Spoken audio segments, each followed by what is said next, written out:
Welcome back. We're so happy to welcome Dr. Chad Wasson of Restored Health here with us this morning.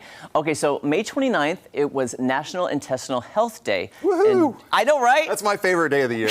I think, well, now it's ours. That's really... Dirty. A little bit, doctor. But, you're the doctor, so we'll let you have that one. He has an approach to weight loss that's centered around adapting intestinal bacteria, which sounds kind of, different and unique, and I don't know exactly what that means, but tell everybody kind of what you're doing at Restored Health. Yeah, so about 20 years ago, research started coming out about how bacteria actually affects the way that your body functions from a metabolic standpoint. Oh, wow. So what happens is the mind-blowing research that's developing now is that the bacteria inside the digestive system actually affects the way you absorb nutrients and leads to obesity. Yes. Oh, wow. Boom, So mind-blowing. something you can't see, something you That's really right. can't monitor Right. without a 'Cause I wouldn't medical know. professional. That's exactly right. Now, so here's the little thing. If patients that originally were able to lose weight through diet and exercise, a person experiencing a metabolic disorder can actually get to a point where they just can't lose weight regardless of how much they diet and how much they exercise. So the issue is actually in the digestive system. Most patients that are overweight, clinically overweight or obese, have malabsorption disorders, so they're actually nutritionally deficient.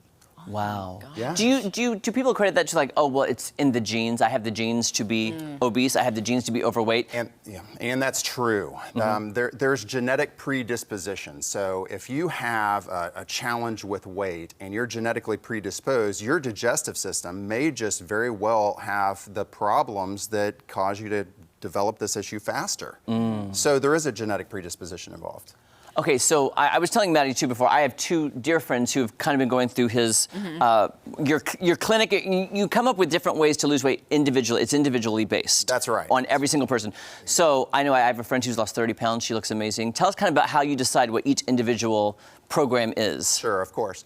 So the way a program starts off is first with some initial blood testing is typically what we do. So a patient comes in, we'll look at their cholesterol, their blood pressure, we'll look at their different inflammatory markers in the blood. And that's our starting point. And then if a patient is a good candidate for this process, then what we do is we use enzyme therapy, which helps with digestion. And digestion is really where this problem begins, not too many calories in, or not enough exercise or diet, those aren't really the underlying issues. The real underlying issues is the malabsorption issues, the inability to absorb nutrients. So we start them off with enzyme therapy, which fixes the digestive system. And then we use dietary modifications to reduce the inflammation, which causes the weight gain, et cetera, and that repairs liver function. Oh, wow. That's fascinating. That is It's a lot. crazy. Okay, so start with the blood test, and then you go from there. And That's when you say enzyme therapy, is that a pill that they're taking, or what does that entail? Yeah, that's a great question. So enzyme therapy refers to the ability to actually take in enzymes that your digestive system should use naturally, right? It should produce those enzymes naturally. Right. But in this type of condition, you need to supplement those enzymes so that the food's able to break down properly. Okay. I gotcha. So it kind of gets into a pretty complex process after that. Okay. And I don't want to, I don't Right. want to just kind of start rambling, which I Well, we do have some tendency- photos. Let's go to some of these photos and talk us through this that you sent us. Okay, so one of my favorite photos. This is a great example. So you see the person on the left side there, and you can see the first aspect of bacteria, which are called firmicutes, and then the one on the other side, which is bacteroids. So regardless of where you go across the globe, the National Institute of Health and the CDC has taken samples of patients that are healthy weight compared to patients that are overweight.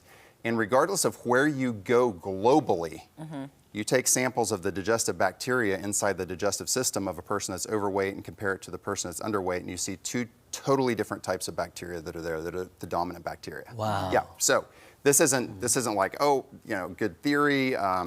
This is all founded in science. The National Institute of Health, the CDC. I think we have a slide that's let's look dedicated at that to one. those. Yep.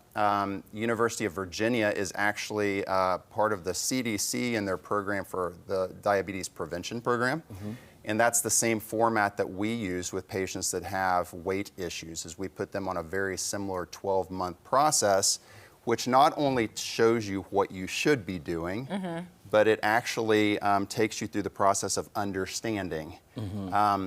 I think that's the hardest thing is to really wrap your head around all of it and why your body is doing what it's doing or not doing. Exactly. Yep, that's a really difficult thing to try to comprehend in short bits. So over the course of a year, there's educational processes to explain to a person, help them to understand why they're doing what they're doing, and more importantly, why their body's responding the way that it is. Right. And I think we have one more slide too that maybe can help about the intestinal health, which is important. So, beautiful slide here. This is a slide of the ileum on the left and a slide of the colon on the right.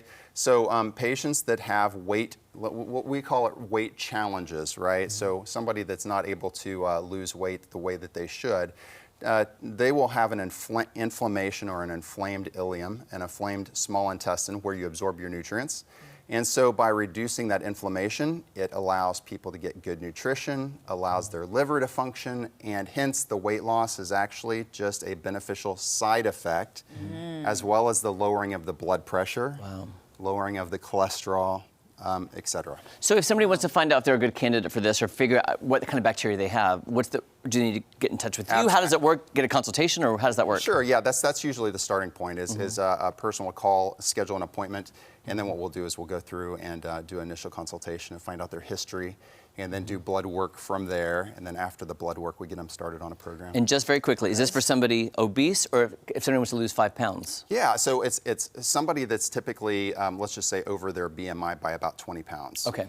Typically, weight loss and diet works really well in the beginning, but you'd be amazed how many people out there actually can't lose weight. They've tried everything, and they just can't lose weight anymore. Thank you so much. You're very Thanks so welcome. much, doctor. Very informative. All right, don't go anywhere. We'll be right back after this.